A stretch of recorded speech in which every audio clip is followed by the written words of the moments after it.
Hi ஆண்டவராக இயேசு கிறிஸ்துவின் நாமத்திலே நண்பின் வாழ்த்துக்கள். நண்பு பிள்ளைகளே, தேவனாகிய கர்த்தர் உங்கள் வாழ்க்கையில பெரிய பெரிய நன்மைகளை செய்வாராக.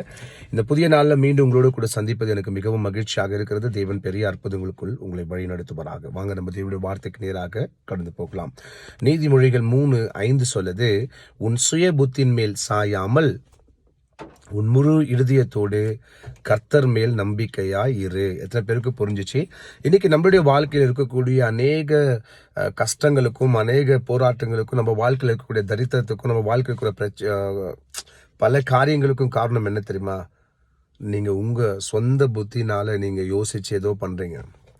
தயவு செய்து இந்த உலகத்துல நீங்க மற்றவங்களையும் நம்பக்கூடாது, உங்க யோசனையும் நம்பக்கூடாது. நம்ம யோசனைகள் எப்படி தெரியுமா? பாக்குறதெல்லாம் நம்மளுக்கு நல்லதா தெரியும், பாக்குறதெல்லாம் நம்மளுக்கு ஏதோ ஒரு விஷயம் தெரியும். நீங்க என்ன நினைக்கிறீங்களோ அதுதான் உங்க மனசுல அது தோணும். அப்போ உங்க சுய புத்தி மேல நீங்க நம்பிக்கை வச்சு எது செஞ்சாலும் நிச்சயமா அது ஒன்னுத்துக்கும் உருப்படாமல் போயிடும். நீங்கள் தேவனாகிய கர்த்தர் மேல நீங்க நம்பிக்கையாருன்னு பைபிள் சொல்லுது. கவனிங்க, உன் சுய புத்தி மேல் சாயாது. நீங்களே யோசிங்களேன் கொஞ்சம், ஒரு நிமிஷம். நீங்கள் ஏன் இவ்வளோ கஷ்டத்தில் இருக்கிறீங்க, இவ்வளோ பிரச்சனை இருக்கிறீங்க, இவ்வளோ ப்ராப்ளத்தில் இருக்கிறீங்க யோசிங்களேன்.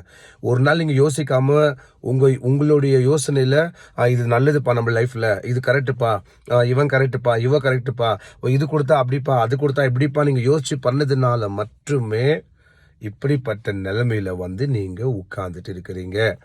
ஆனால் நம்ம முழு இருதயத்தோடு கர்த்தர் மேல நம்பிக்கையாக இருந்தோன்னா, எனக்கு யார் வேணுமோ, என்ன யார் நல்லா பார்த்துக்குவாங்களோ அவங்கள கர்த்தர் எனக்கு கொடுப்பாரு.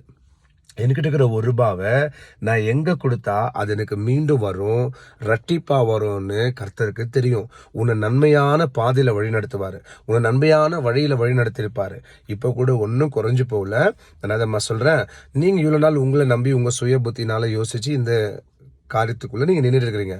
இப்போ கூட ஒரு விஷயம் கூட பெருசா நடக்கல, சரிங்களா? ஏதோ ஒரு கஷ்டம், ஏதோ ஒரு காரியங்கள் தான் இப்ப இருக்கு. ஆனா இன்னைக்கு நீ முழு இறுதியத்தோட கர்த்தர் மேல நம்பிக்கையா இருந்தீன்னா, இன்னைக்கு கூட நீ இருக்கக்கூடிய இந்த இக்கட்ல இருந்து கர்த்தர் உன்னை விடுவிக்க வல்லவராக இருக்கிறார். இப்போ கூட நீ இருக்கக்கூடிய இந்த கஷ்டத்துல இருந்து உன்னை ஜெயிக்க வைக்க என் தேவனாகிய கர்த்தர் வல்லவராக இருக்கிறார். என் அன்பு பிள்ளைகளே, என் ஆண்டவரும் ரட்சகரும் மீட்பருமாக இயேசு கிறிஸ்துவின் நாமத்தை நான் மீண்டும் சொல்றேன், யாருடைய யோசனைக்கும் கேட்காதீங்க, உங்களுடைய சுய புத்தி மேலேயும் சாயாதீங்க. உங்களை படைத்த தேவனாகி கர்த்தர் மேல நம்பிக்கையா இருங்க. அவர் உங்க காரியங்களை வாய்க்க செய்வார். ஆண்டவருக்கு என்னத்தப்பா சொல்லுங்க, இப்போ ஆண்டவரே, நான் என் சுய புத்தி எல்லாம் சாஞ்சி இப்படிப்பட்ட பெரிய பாடுக்குள்ள நான் வந்துட்டேன், ஆனா இனிமேல் நான் சாய மாட்டேன், என்னை ரட்சிங்க அப்படின்னு சொல்லி ஆண்டவர் நீங்க கேளுங்க. என் இருதயம் முழுவதும் இனிமேல் உங்கள்கிட்ட நான் கொடுக்குறேன், நீங்க சொல்லுங்க. இன்னிலிருந்து ஒரு புதிய நன்மைகளை கர்த்தர் உங்க வாழ்க்கையில கொடுப்பாராக. ஆமென். வாங்க ஜெபிக்கலாம். பரலோக பிதாவே, என் தேவனாகிய கர்த்தாவே, நன்மையும் கிருபையும் செய்கிற நல்ல ஆண்டவரே, உங்க நாம மகிமைப்பட்டும் அருமையான வார்த்தைக்கு கூடி ஸ்தோத்திரம். இயேசுவின் மூலம் ஜபிக்கிறோம் பிதாவே, ஆமென். என் ஆத்துமாவே கர்த்தரை ஸ்தோத்திரி, என் முழு உள்ளமே பரிசுத்த நாமத்தை ஸ்தோத்திரி. என் ஆத்துமாவே கர்த்தரை ஸ்தோத்திரி, கர்த்தர் செய்த சகல உபகாரங்களையும் வாழ்நாள் முழுவதும் மறவாமல் இருப்பாயாக. ஆமென். என் அன்பு பிள்ளைகளே, என் ஆண்டவரும் ரட்சகரும் மீட்பருமாக இயேசு இந்த புதிய நாள் உங்களை வழிநடத்துவாராக. மீண்டும் நாளைக்கு சந்திக்கலாம்.